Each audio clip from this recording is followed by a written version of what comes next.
Hey, how's it going, everybody, and welcome back into the SFS channel. My name's Gavin, and today I've got some more Week 3 fantasy football trade targets. After Week 2 action, we had some stock changes in the fantasy market, if you will. So these are players I'm trying to go out and buy here after watching those performances. Yesterday, I did post my 5 must-buy running backs video for Week 3 action, so go check that episode out if you haven't done so already.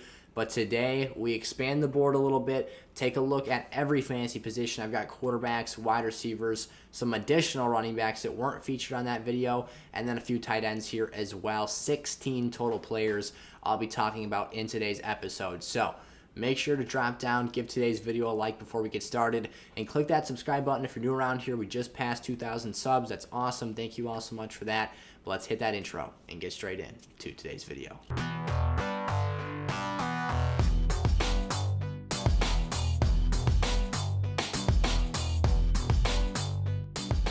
Alrighty, we're starting right at the top of the position list as they are displayed in your fantasy weekly matchups. With the quarterbacks here, of course, Justin Herbert of the Los Angeles Chargers is the first name up on the board here. Now, these are quarterbacks that I'm trying to buy low for here. That's essentially the name of the game for today's video. Not all of these players had down performances, but most of them did here.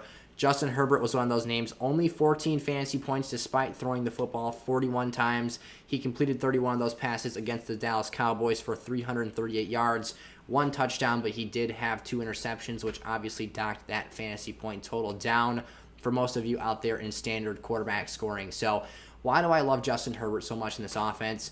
Well, one, you give me a wide receiver like Keenan Allen, who's such a dependable safety valve. That is something invaluable to a fantasy lineup, on top of the fact that he's got an improved offensive line this season with Austin Eckler leading that backfield, is a very dynamic player who can be utilized as another bailout option in the receiving game in that check down department. Mike Williams has also broken out on the scene here, emerged here in Mike Williams is in like year 4 or 5 now out of Clemson. But he's finally starting to realize his potential, hit his ceiling. It's like a late DeVonta Parker-esque breakout from 2 seasons ago when we saw Parker do the same type deal here. But it looks like Mike Williams is going to be a force to be reckoned with this year. And if you've got 2 dominant number 1 and 2 options out there at that wide receiver position, the talent Justin Herbert has, it's too good to fail here. He was throwing balls high. He was under pressure. He didn't look comfortable against the Cowboys in that Chargers home opener here at SoFi Stadium. But I think he'll bounce back the rest of the season, continue to be a top quarterback option. And if he throws the ball 40-plus times on a per-game basis, that's just going to result in net and more plays. He also had 2 touchdowns called back this week, so that's something very noteworthy as that left point's hanging out there as well. Dak Prescott for the Dallas Cowboys. On the other side of that matchup, much more disappointing, but the run game is what the name of the game was for the Cowboys here in Week 2. Dak only had 7 fantasy points. That's going to change here. We saw in Week 1, Dak threw the ball like 60 times, and the offense and the strength of this team is passing the football. Right now they are without Michael Gallup, but Amari Cooper, who actually does have some bruised ribs right now, we'll have to check in on his availability here heading into Week 3 later on in the week. But CeeDee Lamb, when you've got all 3 of those wide receivers out there, this is a pass-catching, monstrous offense. They've got all the makings to be a high-passing volume team, and that's what Mike McCarthy does best.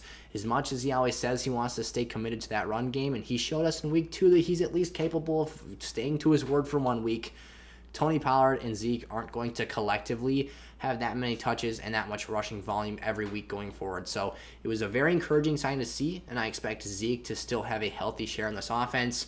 We now know that Tony Pollard is also going to be more heavily factored in and utilized and eat a little bit into Ezekiel Elliott's work share for himself.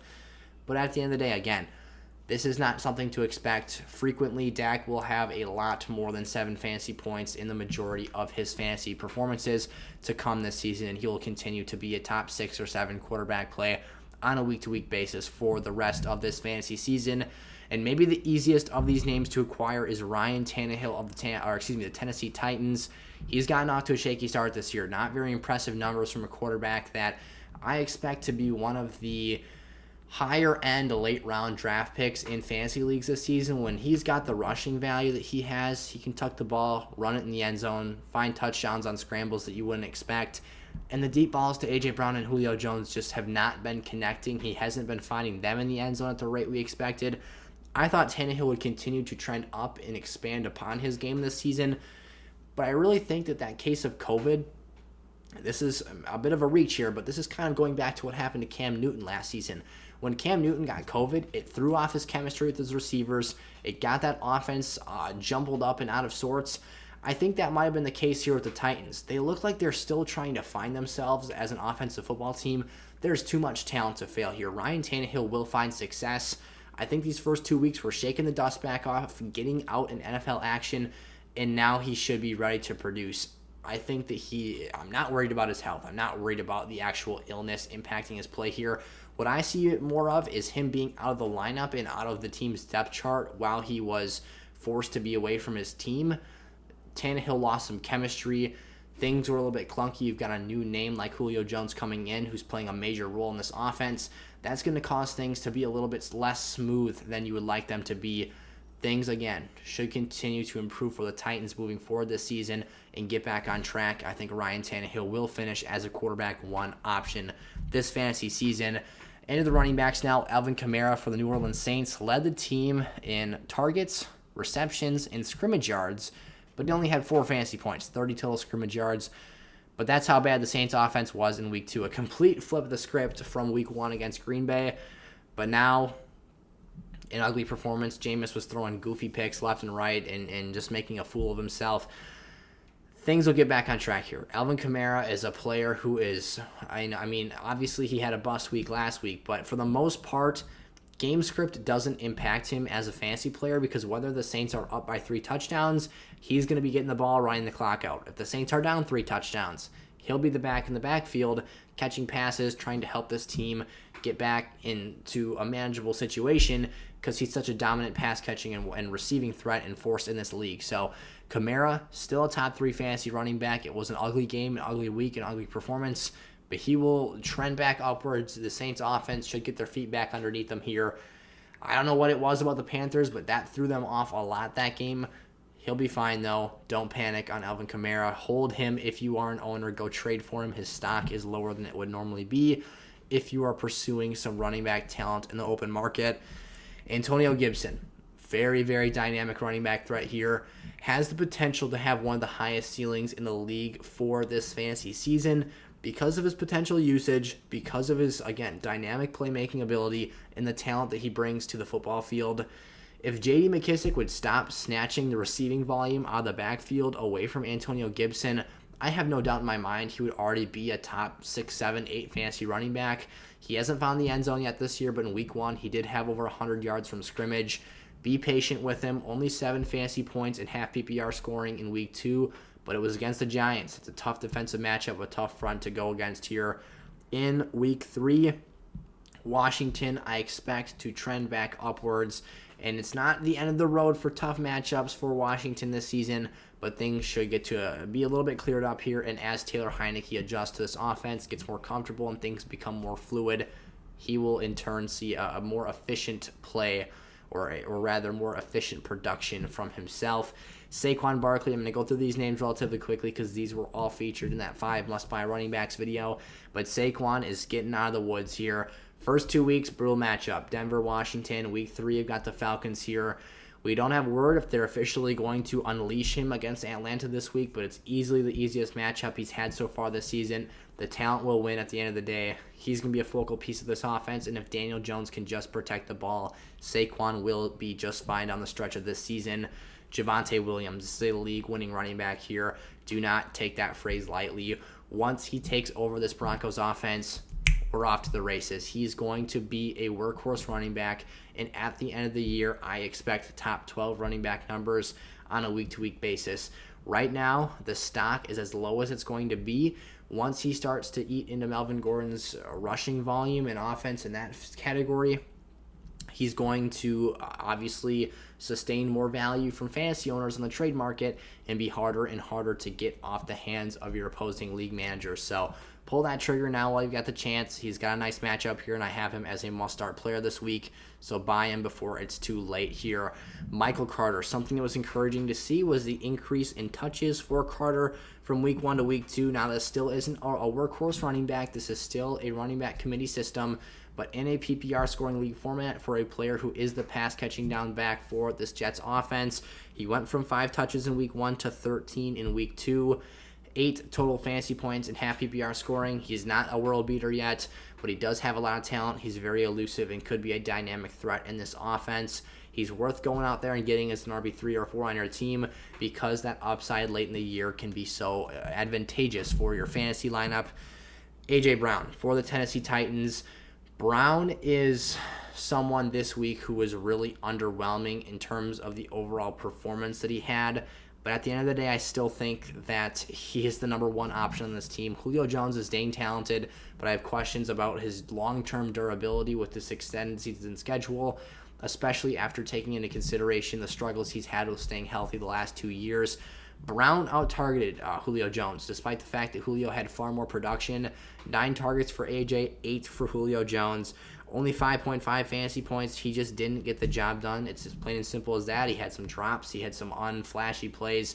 You just need AJ to be a little bit more consistent here. He should get his feet underneath him and be just fine down the stretch. DeVonta Smith now for the Philadelphia Eagles, another wide receiver I am going out and getting this week.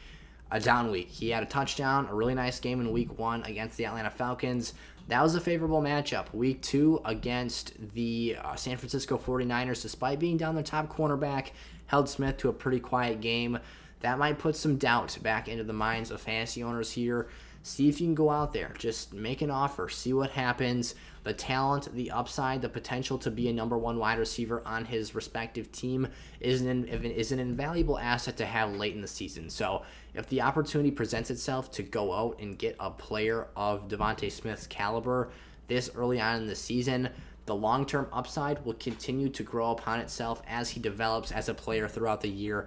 That's something you want to be a part of. DeVonta Smith, again, Philadelphia wide receiver. Marvin Jones. Now, this is a player who did not have a down week here in week 2.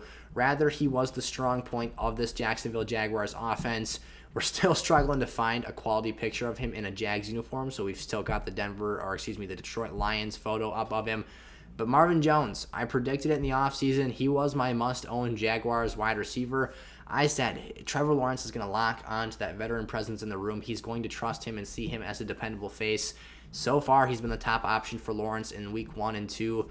I expect that to continue as long as Jones is healthy this season. Shenault has not been used properly, and DJ Chark is kind of a hit-or-miss, big play, boom-bust wide receiver. Jones is that consistent body, again, the veteran presence in the room that can just go out there and be dependable for the young quarterback who doesn't have a lot of dependability surrounding him in that offense. Go make an offer for Marvin Jones. He's not a flashy player, but he is a very good asset to have, especially for someone in such a high-volume passing offense. Corey Davis for the New York Jets. He's the number 1 target in this offense right now. A shaky week after Zach Wilson had a meltdown against Bill Belichick. We expected that. Bill Belichick tore apart Justin Herbert, a far more talented quarterback in my opinion, if you ask me. You can't expect Zach Wilson in his first start to beat Bill Belichick or to not have 4 interceptions. Again, this is completely expected. Zach Wilson, yes, you have to hold him accountable, but that's not a performance I expect him to have every week. He'll trend back upwards. Davis has another tough matchup this week against Denver. I think that we're going to see some more turnovers from Zach Wilson. But long-term here, Corey Davis will be the one in this offense. This is a bad team. They're going to be passing the ball late, trying to stay in games or catch back up. That means a high passing volume headed Corey Davis's direction. Again, something you want to target. And after a down week, his stock will be lowered, and that asking price might be down a little bit for him. Bryan Edwards, Las Vegas Raiders here, still has the chance to claim that number 1 wide receiver workload in this Raiders offense. Henry Ruggs had 5 for 113 and a touchdown this week, but Bryan Edwards had an impressive day as well and had a touchdown called back on him. So the second week in a row where Edwards has made a big play that has been reversed and taken off the board, it's just a matter of time before he gets one of those and boom, it sticks up there. You're looking at an increased level of production. He looks like a number 1 wide receiver for a team should. He's going to score touchdowns this year. Outside of Darren Waller, I think he might be the most reliable passing down target for Derek Carr in this offense. I'm expecting big things from him the rest of this season. I think he should continue to expand upon his performance and develop more and more as a player. Brandon Aiyuk for the San Francisco 49ers. He's got a whopping 1 catch for 6 yards in his first 2 games while being suited up for both of them. Hamstring issue is still bothering him, but Kyle Shanahan has kind of hinted here. We're expecting him to get back to starting in this offense. Eventually, he will be back out there and being utilized as that star receiver we saw him be down the stretch last year. Shanahan's kind of a weird coach. I mean, he really dices things up and shuffles up the board in terms of who's playing. If you've got an injury, he'll keep it on the low, and he just won't play you. And it's really frustrating as a fantasy owner. But Brandon Aiyuk's talent is so good. Guys like this, you don't see them come out here, the separation he gets, and just not be utilized and fail. His stock is so far down right now. Like, literally 1 reception for 6 yards is all he has to show this fantasy season. He will get on track at some point, whether it's when he's fully healthy, whether it's he gets out there and makes a big play, whatever the case might be, he'll find his way back onto the field, back into production, and he will succeed this season. His draft stock was pretty high, a 5th-round pick, someone I believe in, though, a lot this year, and I think that talent will, at the end of the day, outweigh the potential adversity that his own head coach is tossing his way, at least in terms of a fantasy profile outlook here. And then Elijah Moore for the New York Jets. Elijah's a player who, like Corey Davis, he's in that Jets offense. High passing volume is going to be the name of the game for this team the rest of this season. That's why I like Michael Carter as a pickup, because out of the backfield, he's going to be that passing downs threat. They just need to score points. They need to get points on the board here, help Zach Wilson mature as a passer. And Elijah Moore is a very, very talented deep threat that can get that job done and help with that development process. He's one of these receivers. We've seen Rondale Moore now break out in week 2. Moore is a similar threat, a slot-type receiver with a lot of downfield explosiveness and dynamic playmaking ability. He could come out here and have some huge games down the stretch of this season. And then George Kittle. If there was a time to buy low for a top 3 tight end, that's right now. Kittle had another disappointing week in week 2. 4 catches, 17 yards, but he's got the Packers in week 3. One of the worst defenses against the tight end position in fantasy football. Kittle should bounce back and have himself a field day against the Packers next week. Alrighty, those were my 16 trade targets for week 3 fantasy football action. If you got any questions surrounding your league's trade targets, surrounding any lineup advice that you would like to hear from me, put that down in the comment section below. I'd be happy to get to as many of you as possible as soon as I can. Additionally, if you want some extra help, want to go above and beyond this season, SFS Gold, our exclusive membership package here on the channel, is the way to do that. The link can be found down in the description of today's video or any episode here on the channel. But with that being said, thank you all so much for tuning into today's video.